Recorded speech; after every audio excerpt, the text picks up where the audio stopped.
Regardez le passé, m'envie approcher au palais. Mais pas j'en ai osé, c'est la photo métallisée. I feel like you're from my soul. And where's it when you're alone? Cap commenté, écoute t'aider. Et t'es loin, qu'on imaginait. Imaginez que c'est pour moi brouiller. Que j'en t'apprêtais. Pas bien construire, madame, j'en fais crier. Non, pas de me quitter là, j'ai gardé. Donc, où y'a peine t'as baissé. Moi, t'as fait que chose toujours est. Couillon des jours pressés. Avec mes dire, oui, t'as caché. Baby, où c'est quoi, là? On est où c'est quoi, là? Pour toujours dans ta moi, puis pour tes heures, c'est moi.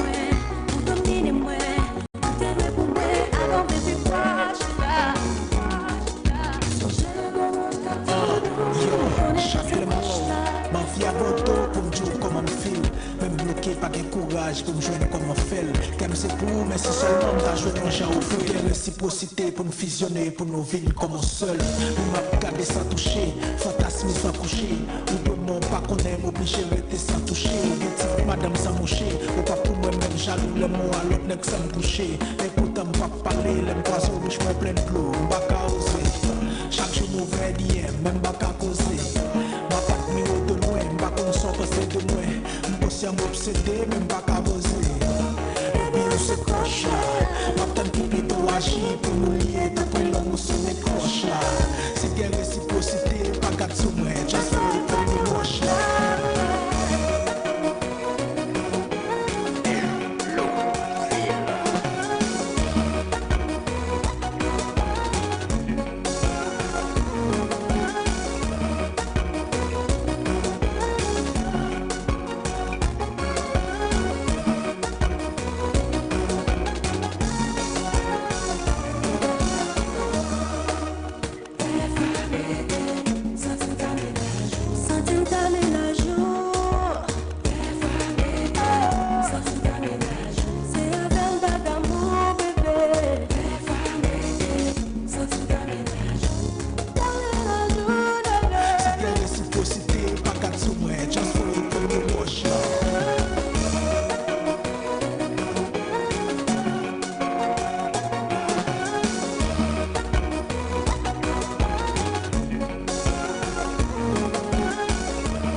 Paris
como ela abraça.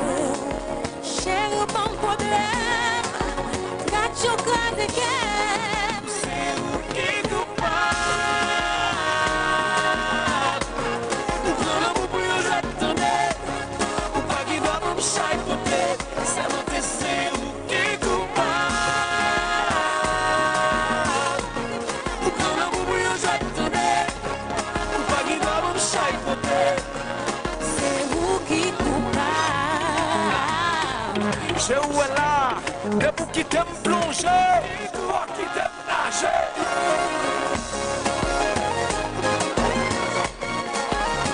Maman, on est cassé par que ça. Elle,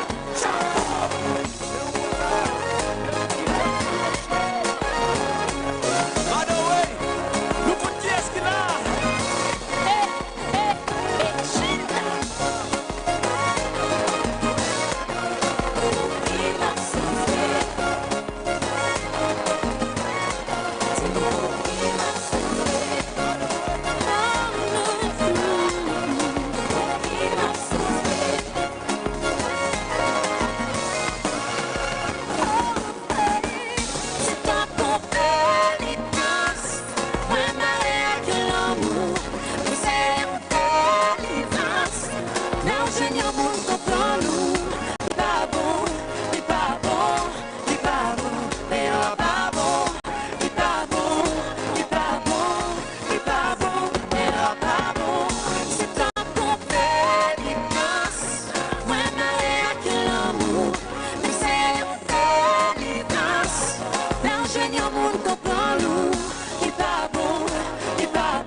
Et c'est vrai, on t'a pas menti. Ça plaît du pas de jamais m'aimer. Ou fait toute vie ou à maltraiter. Ça m'a gardé aussi m'a souffri. Même si on a gagné, on pas regretter. Ou comme nous l'aime, mais on pas changer. Chaque ça ou fait, ma vie la guécha. Même la pire.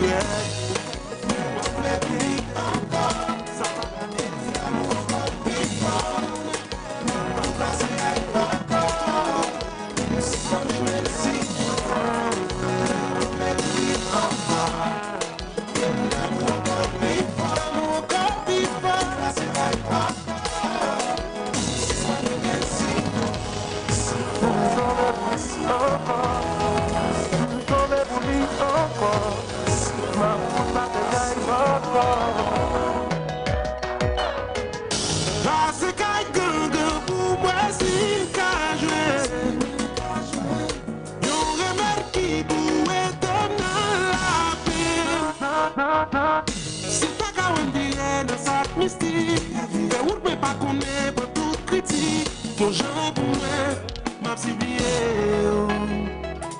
Moi la pirate.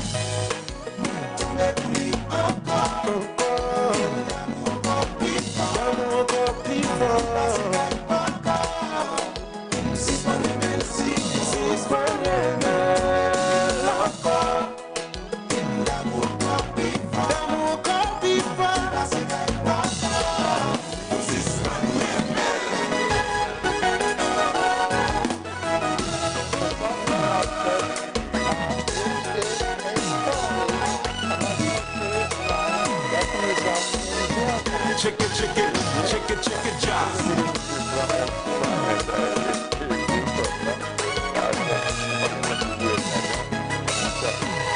Boko vin sauver moi, non moi quitter comme moi, ouvert barrière pour moi, moi perdu tête moi, bon je vais finaler, souffle moi presque coupé, ton mot pour moi souffler, pour moi si ma chapelle.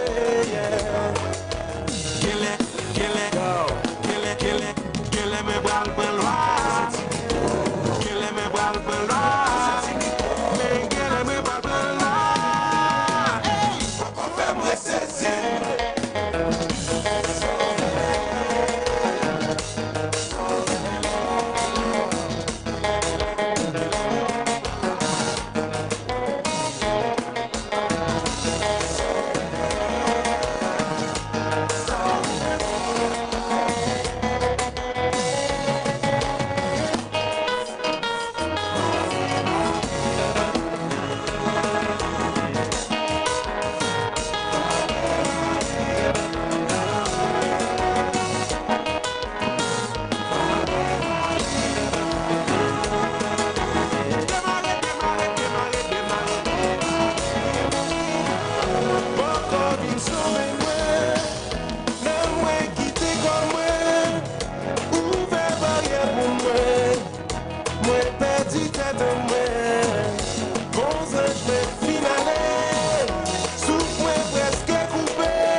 Chaque jour m'a gardé au cap passé, m'envie approcher au palais.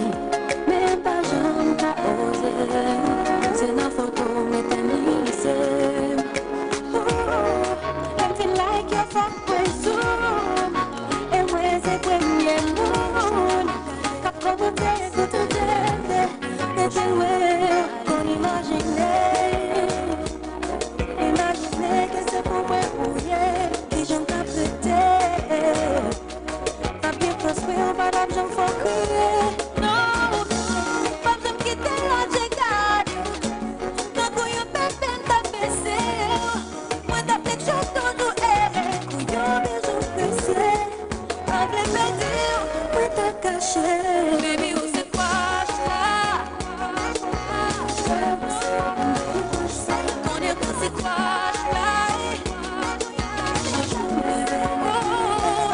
toujours dans tête, moi, et pour tes heures, c'est moi, pour dominer, moi, t'es vrai pour moi, alors bébé, quoi, je suis là. Chaque le mot, ma vie à boto pour me jouer comme un film. Même bloqué par quel courage pour me jouer comme un fel. Qu'aime c'est pour, mais si seulement m'a joué dans le chat au feu. Quelle réciprocité pour me fusionner, pour nos vignes comme un seul.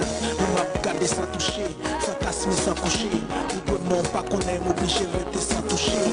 Madame sans moucher, ou pas pour moi-même. jaloux, les mots à l'autre, les me coucher. Écoute, me pas parler, les poissons rouges, mon plein de clous, on va qu'à oser. Chaque jour, mauvais d'hier, même pas qu'à causer. On va pas de numéro de loin, pas qu'on s'en passe de loin. On va s'y obséder, même pas qu'à poser. Et puis, on se coche là. J'attends que plutôt agir pour me lier, depuis l'amour sur les cloches là. Si quelle réciprocité, pas qu'à tout moi, just for it, comme des roches là.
sentim comblé. Chérie, sentim comblé. Dis-moi pour qui. Les beaux côtés où sentim pas qu'à kembe. Chérie, Ça m'a vu yo pas jouer. mon côté où moi pas senti douleur. J'ai plus senti bonheur. Avant sentiment qui fait. Les pas bon côté. La vie pas lumière. Ma vie sans effet. Mes sentiments la paix. Oh, tellement belle. Tout est marché, nous son 10e merveille. Ah oui, nous son 10e merveille. Ton plus beau vêtement pour moi. Tu peux me croire, c'est ta nudité. Je peux tout donner sauf mon amour pour toi. En côté, moi pas senti douleur. Moi pas senti Moi plus douleur. senti bonheur. Avant senti Oh oh, y'a pas bon côté. n'aime pas mon La vie côté, oh pas chérie. lumière. Je m'avoue sans effet. Sans intérêt. Dans la paix. Chérie, là, faut monter le ciel bateau. Là, mettons en mode singe.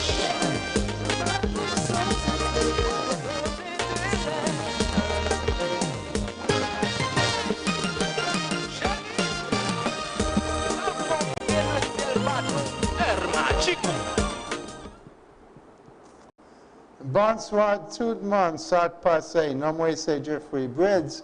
Moi c'est on Avocat. Welcome to the Avocat Jeffrey Show and welcome Jean-Claude Sanin. Mesdames et messieurs, bonsoir et bienvenue. Et c'est avocat Jeffrey Bridges qui entre la caille nous. On a choqué les avocat Jeffrey Bridges. Et bureau li c'est dans 1212 Hancock Street, dans Quincy. Téléphone c'est 617 479 0300. Pas bien nous avons regardé choses ça sur Xfinity Comcast Channel 729 ou bien 1045. Nous avons regardé sur chaîne régulière 26. Et YouTube, nous avons regardé dans Cuenca Visions TV ou bien dans Internet, cuencavisionsTV.com. Passez nouvelle là, aux amis, en famille, faire tout brancher. D'ores et déjà, nous vous souhaitons la bienvenue. All right, so yes, we started a little bit late tonight, but Rusto has promised us an extra 10 minutes in case, if we need it at the end of the show. Nous commençons en retard, cependant, juste pour maintenant, on 10 minutes en plus vers la fin du programme. Ça. Okay, let's get right into it, all right? On a tout droit là-dedans. The United States has always been known as a land of immigrants. Les États-Unis sont toujours reconnus pour une terre des immigrants.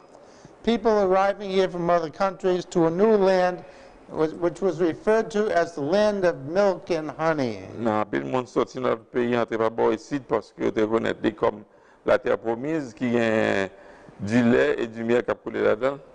When you think of it, our founding fathers, from George Washington to James Madison to Benjamin Franklin to Thomas Jefferson, these are all people who immigrated to the United States from England. Souvent, c'est le premier leader original de Washington, Jefferson, etc. Ce sont des leaders qui sont sortis comme des immigrants qui n'étaient pas bons ici, qui viennent créer une nation. Now, this country has experienced several waves of immigration through its history. Et le pays ici, là, ça, il y a un pile vague d'immigrants à travers l'histoire. The first wave was from the English Isles, which began in 1820. Premier vent vague immigrant a commencé par Irlande en 1820. The second wave took place in the mid-1800s, particularly the 1840s and 50s, where large waves of immigrants arrived mainly from Ireland and Germany. Many of these were Catholics. 1840, bon, l'autre deuxième vague qui est sortie dans le pays Irlande avec l'Allemagne. The largest wave, the third wave, was from 1880 to 1914, which brought over 20 million European immigrants to the United States. 1880 to 1914. 1880 à 1914, il veut une vague de 20 millions de immigrants qui sortis en Europe. The fourth wave started in 1965, which saw increased immigration from Latin America and from Asia, which was driven by changes in immigration law. À cause du changement qui était dans l'immigration, qui était fait, quatrième vague là, était entrée en les années 65 et sortie dans l'Amérique latine et Asie. However, it has just been reported that for the first time in over one-half a century, the number of immigrants in the United States has decreased. Et pour la première fois dans l'histoire, cependant, il est annoncé que un tiers de monde, côté que en lieu d'augmentation, c'est diminution de vagues d'immigrants. From a record of 53.3 million in January of 25 to 51.9 million in June of 2025. Et d'après le dossier, il est sorti de 53 millions de monde et réduit à 51 millions pour le mois de juin 2025. This is 6 months. There are people now, because of the policies being implemented by our president, they're leaving the country in large numbers. Il y a un peu de monde qui a quitté le pays pendant 6 mois à cause de policiers que le président mettait en route par rapport ici aux États-Unis. Sometimes they're leaving on their own, sometimes they're leaving through a process called voluntary departure, but the effect is that for the first time in many, many years, and it's only happened a few times in our country's history, is that immigration, the numbers of immigrants are decreasing. C'est pour la ligue passée, mais cependant cette fois-ci, ça paraît longtemps. Ça a été passé dans le passé, mais cette fois ça a vraiment diminué sérieusement. En plus, on a quitté le pays, soit qu'il a quitté par départure volontaire, ou bien forcé pour quitter. Et ceci à partir de date, ça nous remarqué que Bagala a diminué de temps à autre. Okay, something new that just came out, and again, it's not very good. It has to do with Trump. Something new has just come out. Okay, it has to do with Trump. And that is to check and see if there are any violations in the status of visa holders, okay? And if there are, there will be deportations resulting. Pour la première fois, l'administration Trump a mis un bagage dehors, fait qu'on est que gagner un pile monde qui gagne un visa et il a cherché qu'on est que si vous pas gagne rien que vous faites là-dedans comme violation pour capable au moins refuser sur place et vous retourner. Included in this group are people here on tourist visas. Inclus dans le groupe c'est un monde qui est sous visa de touriste par rapport ici aux États-Unis. So let me see if I understand this correctly. Bon, moi, si je comprends ça correctement. For anyone trying to come to the United States from any number of countries, including, I suspect, Haiti, they will have to pay a bond between $5,000 and $15,000 to earn the privilege of being able to come to the United States. Moun qui a essayé d'entrer par ici aux États-Unis, qui a sorti dans l'autre pays, inclus Haïti, il y a pour poster un bon de 5 à 15 000 dollars.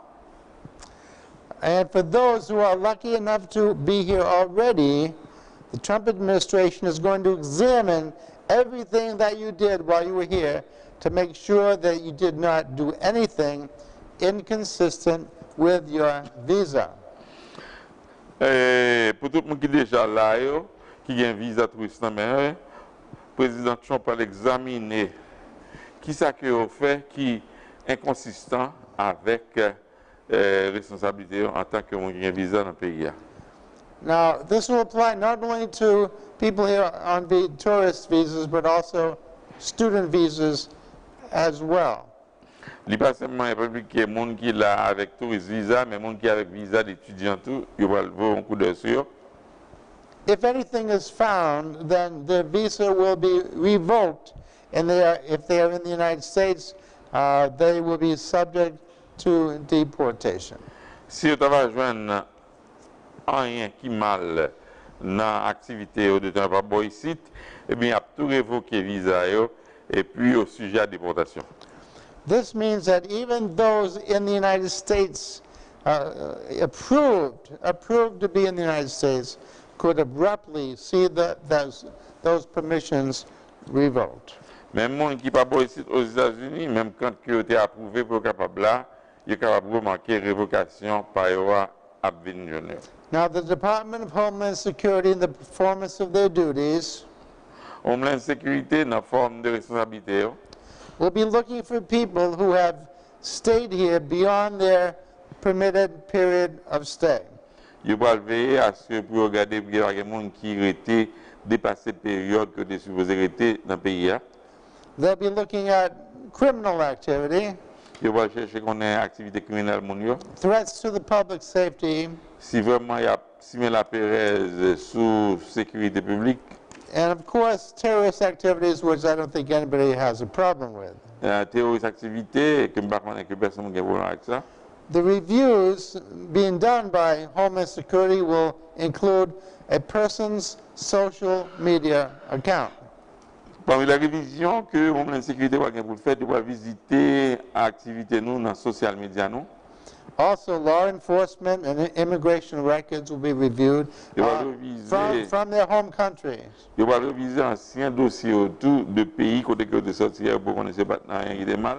As well as any actionable violations of U.S. law while they're in the United States. Ainsi que n'importe violation des droits des États-Unis de tant que là ici aux États-Unis. The State Department has just announced that since Trump has become president, Le département d'État fait qu'on est depuis que Trump est devenu président. he has revoked more than 6,000 student visas for overstays and violations of local, state, and federal law. Et monsieur a révoqué presque 6 000 visas d'étudiants qui ont été dépassés de temps ou bien qui prennent des transactions médiatiques qui dépassaient les bornes.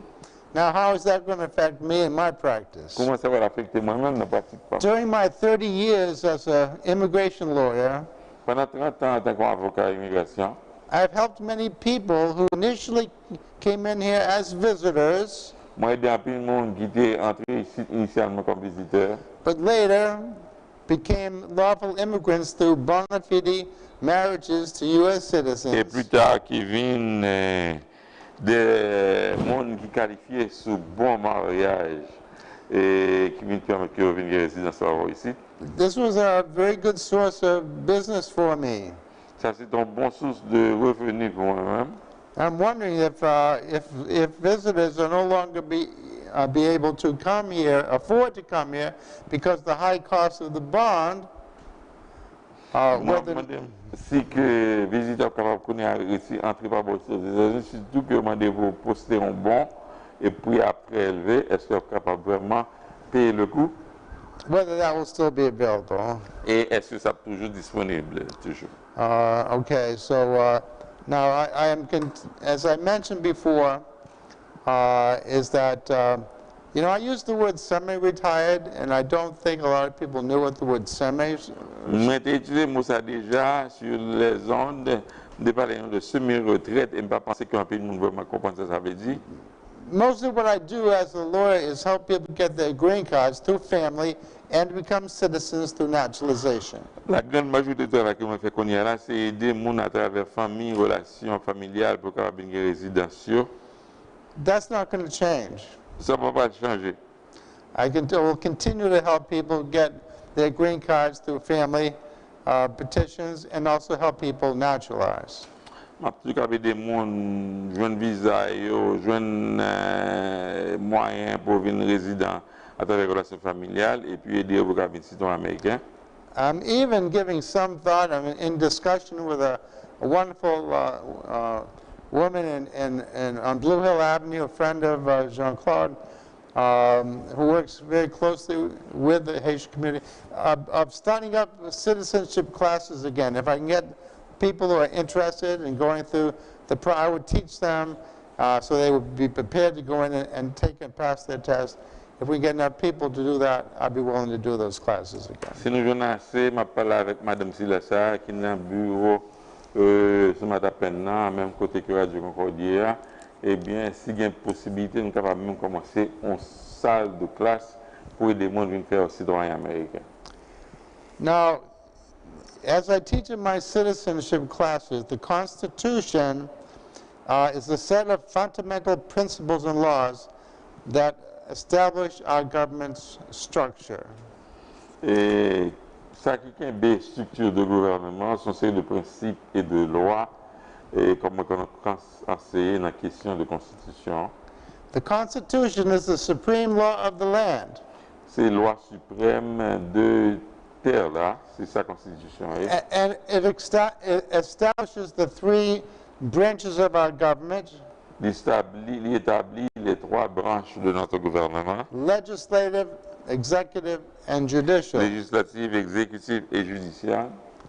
Now, there's something called checks and balances, which the people who went through my class know what that is. Refers to the fact that each branch has enough power to prevent the other branch or branches from becoming too powerful. Chaque branche gagne un pouvoir dans la pour pas permettre que l'une ait plus pouvoir sur l'autre. Okay. Now, for example, Par exemple, let's just say Congress passes a law, on dit comme ça que le Congrès a passé une loi, but it does not actually become a law until it is signed by the president. So in other words, the legislative branch does pass a bill, okay, but it has to now go to another branch, the executive branch, and the president has to sign it before it becomes law. Mais bien, si le législateur a passé une loi, il n'y a pas une loi automatiquement, il faut adjoindre l'exécutif là pour lui approuver les sables de loi. But then, we can't leave out the judicial branch. The judicial branch could say, no, wait a minute, that law is not constitutional, and it can find that it should not become a law, and it will not. Et il faut regarder à département judiciaire là, qui dit même quand que loi, ça pas une bonne loi, il y a en pile implication contre la Constitution là-dedans. There are 10 amendments to the Constitution. Il y a 10 amendements dans la Constitution. So the Constitution was created, but there was a lot of discussion and arguments about this and that, and it finally came out. There was initially 12 amendments to the Constitution, but finally, with James Madison's help, 10 amendments to the Constitution were finally created. 10 only? There are 10 amendments are the Bill of Rights. Good point. Okay. Thank you. Okay.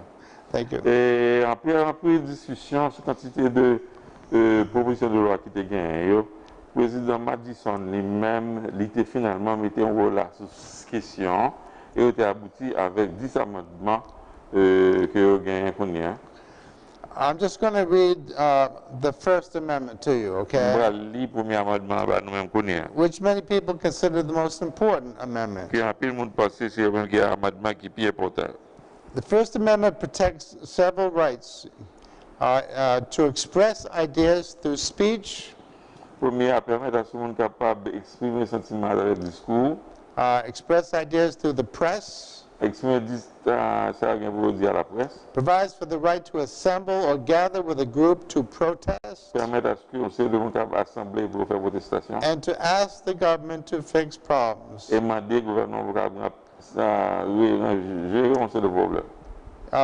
also protects the rights to religious beliefs and prevents the government from creating or favoring a religion.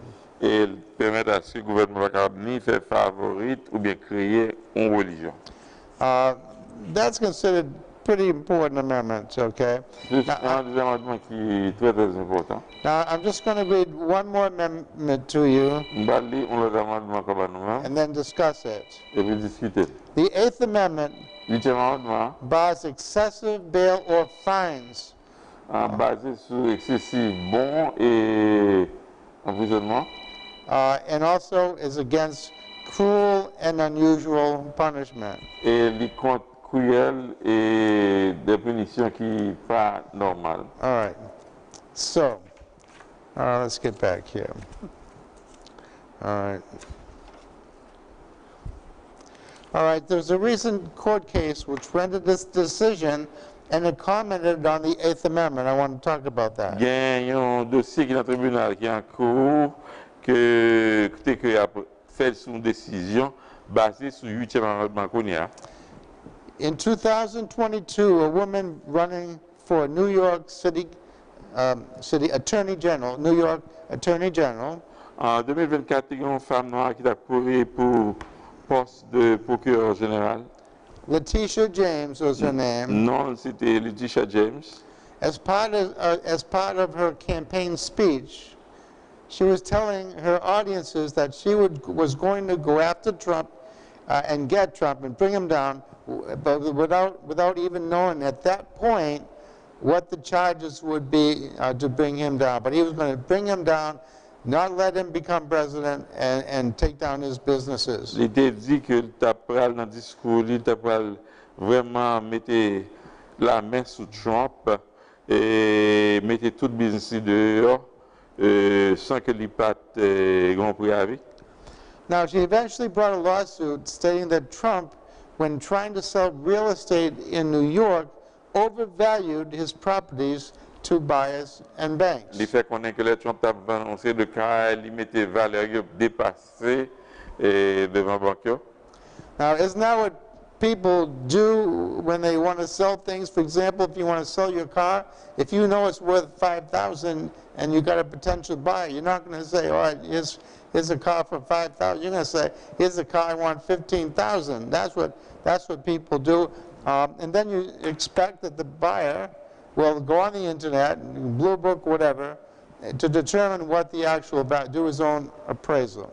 Est-ce que c'est ça que le monde fait ordinairement? Là, on va vendre, on va offrir une voiture que tu vas vendre par exemple $5,000, ou monter le bureau, mettre là $15,000, et on gonfle le prix. Et c'est client en ligne qui vont faire recherche sur Internet, la chercher dans le livre bleu pour lui remarquer qui est vraie valeur de marchandises qu'il va acheter. Trump's defense was that he was entitled to ask for any amount he wanted, and that it was the bank's responsibility and other professionals, and they had their own professionals, they had their own appraisers to determine the true value of the real estate property. Trump dit comme ça que c'est droit, il doit demander prix que le sur le marché. C'est banque pour déterminer si ça demande s'il vaut la peine ou non pas pour nous faire recherche à travers mon qui est responsable activité immobilière pour faire connaître est-ce que c'est bon bien c'est pas bon. The case went before a judge Dossier devant la justice. Who found that no one who was dealing with Trump had actually sustained any losses, and that Trump always paid his interest on time. Et il a remarqué que pas de monde qui jamais en affaire avec Trump qui vraiment sorti en perdant exagéré et Trump toujours payé redevances correctement. Nevertheless, the judge, a liberal judge, came down with a decision that Trump owed over $500 billion, over 550 billion. Nobody sustained any loss dealing with Trump. He always paid his interest to the banks on time, and yet $550 billion was the judge's decision.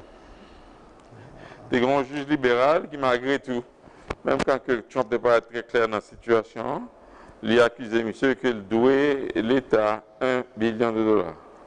The bottom line is that it went to the appellate court, a higher court, and the judge has just thrown out that judgment as being blatantly excessive and unconstitutional under the Eighth Amendment of the Constitution. So Actually, the Constitution and its amendments in the Bill of Rights actually served Trump to the extent that he wasn't required to owe over $500 billion. Huitième amendement a vraiment aidé les livrer Trump, côté que les pas de gouvernement $1 billion. C'est par le simple fait que il y a un juge qui chavirait le dossier à lui mettre tête en bas, fait qu'on est que était inconstitutionnel et il vraiment pas de gain, il fait excès à travers la Constitution d'après 8e amendement. All right, I just want to follow up with something I mentioned last week. Last week I told you that I was going to Haiti to capture barbecue because I wanted to win the $5 million reward. I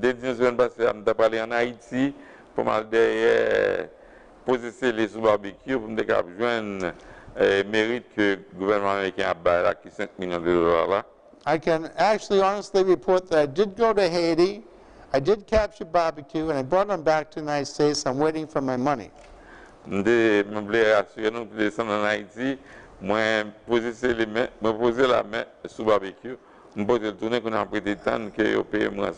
know why you're laughing, Jean-Claude. In fact, right now I'm keeping him tied up in the trunk of my car.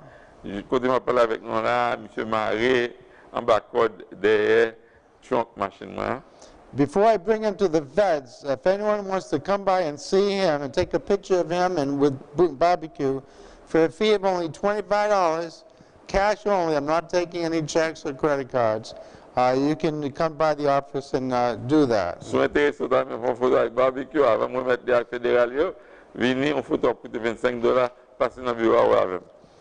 only thing I have to warn you about is that barbecue looks exactly like Jean-Claude Sannon.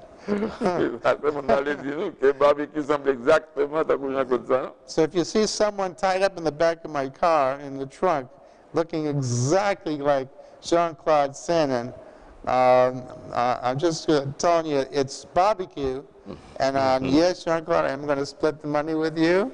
And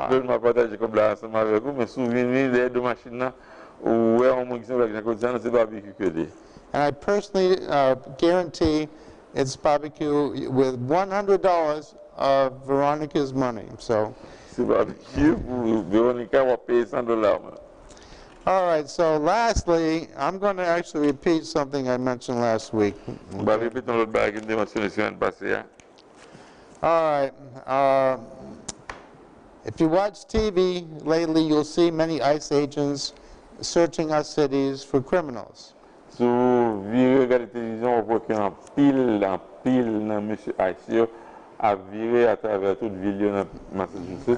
see a lot of protesters on our streets patrolling, protesting against ICE. Some of the protesters will not only yell profanities, but they also spit at the officers. Under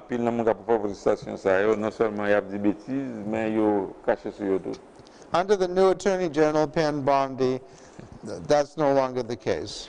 Sous nouvelle procureur général qui s'appelle Bondi, in fact, the Attorney General announced, if you touch any of our law enforcement officers, we will come after you. So a few days ago, a protester approached a Customs and Border Protection officer and began yelling obscenities and calling him a fascist. Then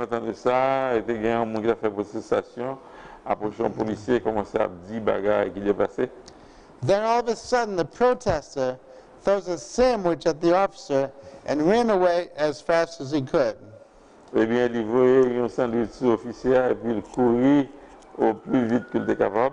problem was that it was twofold. One, he was not very fast, and second, he threw not just the sandwich, but he threw a meatball sub. Pas qu'à courir trop vite, mais il devrait un sandwich qui c'est boulette ou des meatballs. Now, and it struck the officer. Et frappé officier.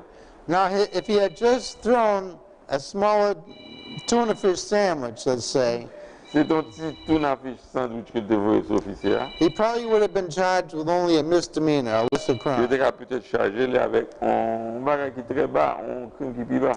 But his mistake was that he threw a big meatball sub with big meatballs. Et regarde, fait, Zamna plus parce que c'était un gros sandwich avec meatball là-dedans que le voyait celui. So he was charged with the more serious crime of assaulting an officer, which is a felony, which is a much more serious crime, which can result in jail time. Et Zamna Bigo, on va depuis gros sandwich là, et bah, la vie plus sérieux, et résultat, l'auteur qu'il va passer plus de temps en prison. Even worse, this protester was employed by the criminal division of the United States Justice Department. Et elle travaille pour le département criminel et justice, département favorisé. But no more, he was fired and charged with a felony, which could get him up to 8 years in prison. Non seulement révoqué, et puis il va passer 8 ans en prison. So the point is this: if you're going to throw a sandwich at a federal officer, Tu vas voir un sandwich sur un officier, make sure it's a little tuna sandwich and not a meatball sub. assurer que son petit sandwich qui est tout petit, pas un gros sous-marin meatball. Or what I would do, since I like meatball subs, before I threw it, I'd take 2 or 3 big bites out of the sub and then I'd throw it. Moi-même, ça m'a fait, j'ai commencé à manger un bon bout, quelques bons bouts dans le sandwich là, et puis j'ai ça sur lui. Which would probably only get him a misdemeanor. Il t'a l'auteur qui était capable, moi, on t'y charge tout petit. I don't usually repeat my stories, but that was such a dumb story, and I really enjoyed it. I thought. Pas répéter l'histoire souvent, mais je trouvais que l'histoire, ça était vrai. Pas de place, c'est ça que je raconté. All right. Hey, look I know there's nobody out there. It's a beautiful night. Everyone is out in the yards. Nobody's watching. And so I decided to repeat my stupid story. So. Ainsi donc, répéter l'histoire qui va être très stupide. All right. If anybody wants to take 5 minutes, because Russo's going to give us 5 more minutes just to say hi and wish us a nice evening. Si y a un bon evening. vivant qui a suivi là, nous devons relayer pour saluer, non? On relaye dans 617 541 22 22, 617 541 22 22. Bat, mais encourager moun, c'est pas cher, non? Alors nous avons encouragé l'avocat Jeff Brit, si nous relayer la Kounia là, celle qu'on est que nous devons suivre. 617 541 22 22. 617 541 2222. Véronica, c'est le premier pas pour que nous capables de suivre. Si on regarde les choix qu'on a là, à Rose, tout le fanatique qui est toujours branché, relève qu'on a là, et à moins que ou en barbecue ou en côté. So, oh yeah, if anybody wants to see barbecue, give me a call. $25 cash, no checks. Si on a besoin de barbecue, à considérer avec moi, je ne vais pas cash, non? And if he looks just like Jean-Claude. Alors, pas oublier le cas avec Jean-Claude. Bonsoir, Jean-Claude. Bonsoir. Bonsoir.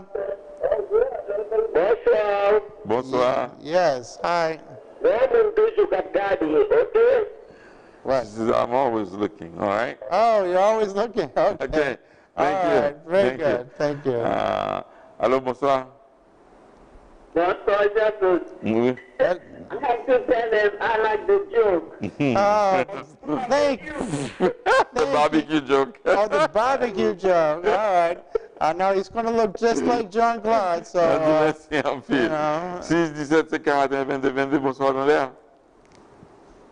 Oui, bonsoir. Oui, bonsoir. Bonsoir. Ça se parle là, moi-même, pas pour comprendre, moi, ça me semble un joke, je ne connais pas. It's not a joke. Are you joking, right? About barbecue? You have to come by. You got to bring your Son plaisanterie, monsieur a fait, ok? 25 bring your $25. Son plaisanterie que monsieur a fait. Bonsoir dans l'air. Bonsoir, bonsoir, bonsoir. Nous là, on a fait, oui. Une question pour moi.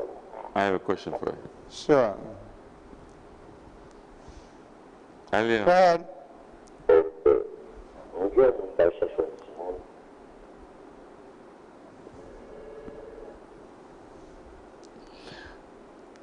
Galo campé sous son. Relais, monsieur, personnellement, on va parler avec le 617 749 0300, ok? 617 749 0300. We'll take this last one. Okay. Allô, bonsoir. Bonsoir. Bonsoir.